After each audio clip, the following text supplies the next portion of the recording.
Hey everyone, it's Danielle and welcome back to Rosetta Vera. Today I'm going to be swatching these Crayola Pearlescent acrylic paints. I'm also going to use them in a little art project just to kind of see how they work. So I picked these up from Staples on clearance. I think I paid less than $10 for them. So let's take a quick look at them and see what the packaging looks like. So these are Crayola's signature pearlescent acrylic paints. They're supposed to be vibrant with shimmery gloss finish. So it says these paints contain a multi-dimensional pigment that provides superior coverage, and it includes mixing wells for easy color blending. Alright, so I'm gonna take this off.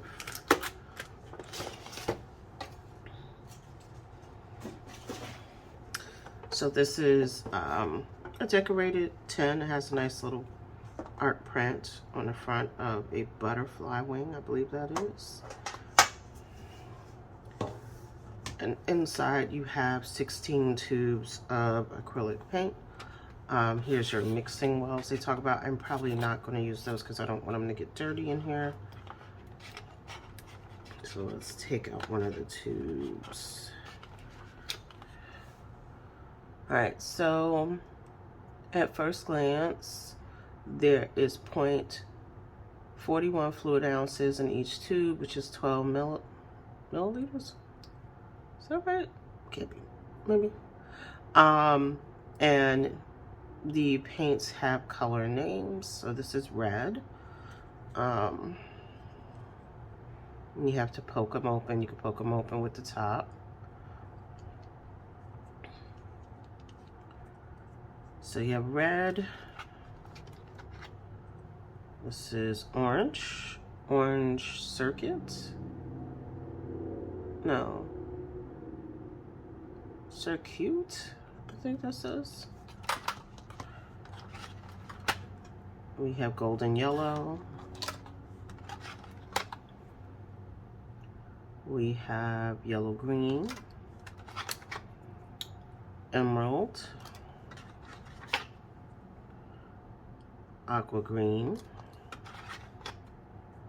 sky blue, blue bolt,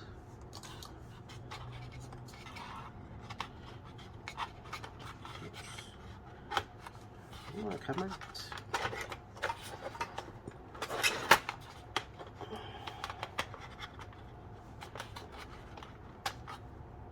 We have azure, blue violet, violet, cerise, magenta, burnt umber, black, and white. And of course, you know, you can use black and white as your mixing colors too if you wanted to darken or lighten any of the colors. So what I'm going to do is I have some smaller little palettes here. I want to say I picked them up from Dollar Tree, but they're American Craft, so it's probably not Dollar Tree. It probably was Michael's. So these are 5x7 panels. I'm gonna sketch something out on these panels and then paint it with these with this paint. But before I do that, I want to get a piece of paper and swatch out the colors so you can see what they look like, and we'll kind of go from there. Okay, so I finally got a chance to swatch these Crayola pearlescent paints. So there are 16 colors in the actual tin.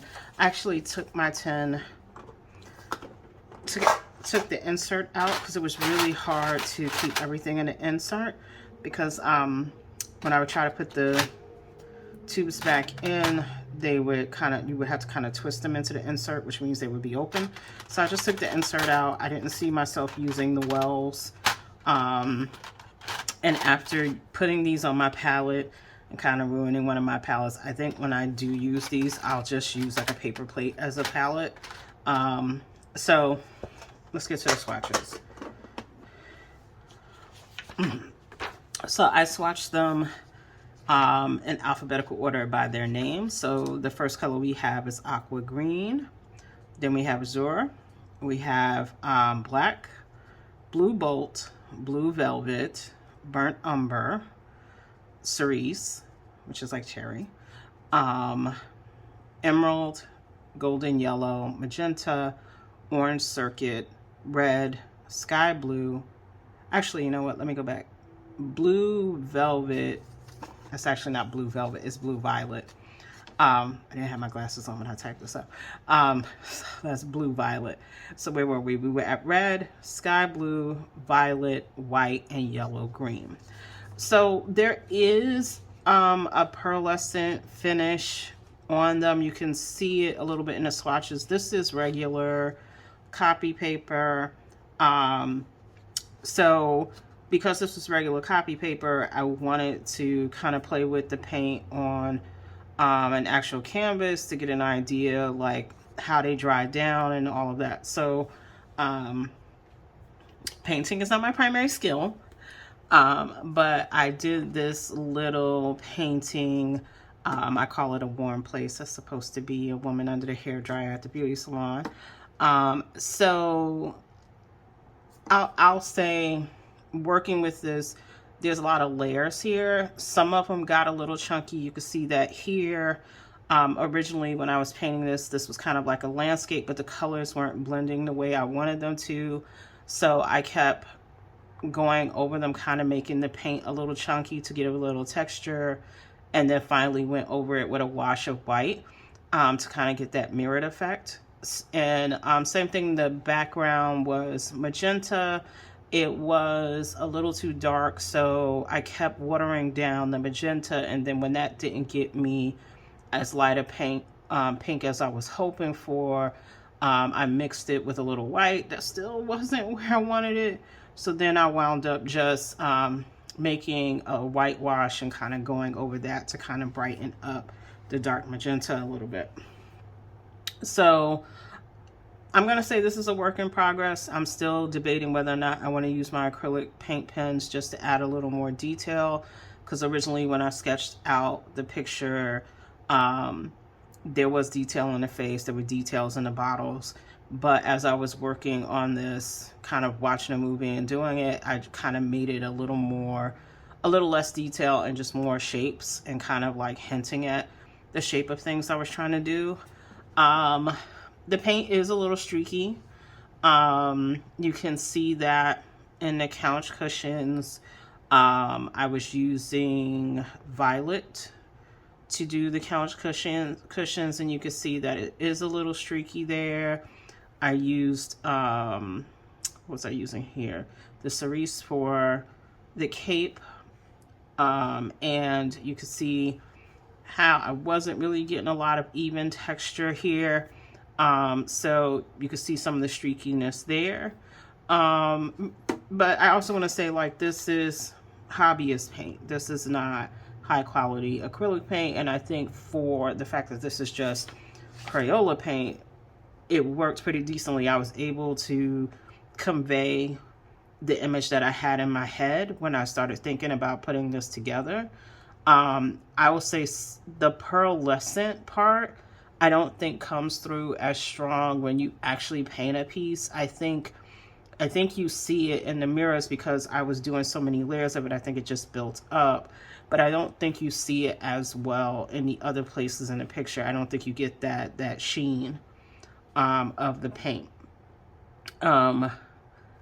Again, it could be the type of image I was doing. It could be the size of the image I was doing. If you were doing something a little simpler, you might be able to get that sheen to come up.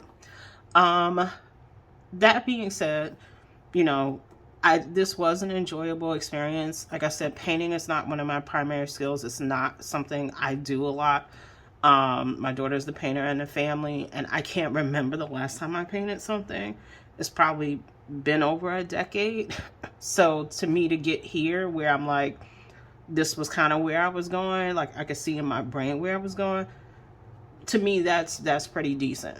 Someone who's better skilled at painting than me probably could make a much better picture than I did. And like I said, part of me wants to go back and tighten some of this up with an acrylic pen, and I'm still deciding whether or not I want to do that.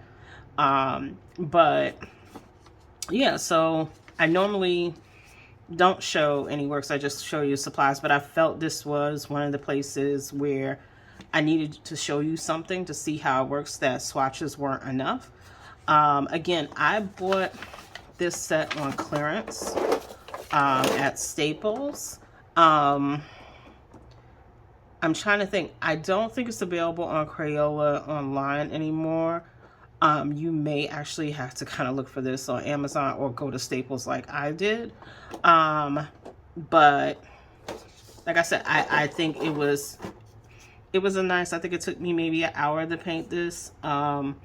When I actually sat down and did the details, like I did the backgrounds first and kind of let them sit. That's the other thing, the paint dries pretty quickly. So I was able to kind of put a layer, wait about 10 minutes, come back, go to the next layer because it dries pretty quickly. But I was able to kind of knock this out, the majority of the piece, probably in about an hour. So, yeah, I mean, there you go. So, I think that is my total review. As always, thank you for spending time with me. Please like, comment, and subscribe. And I'll see you in the next one. And let me know how you feel about kind of seeing, you know, something made with the products, if that's something you'd like to see sometime. I won't promise I can do it all the time, but let me know if that's something you'd like to see sometime. All right, bye.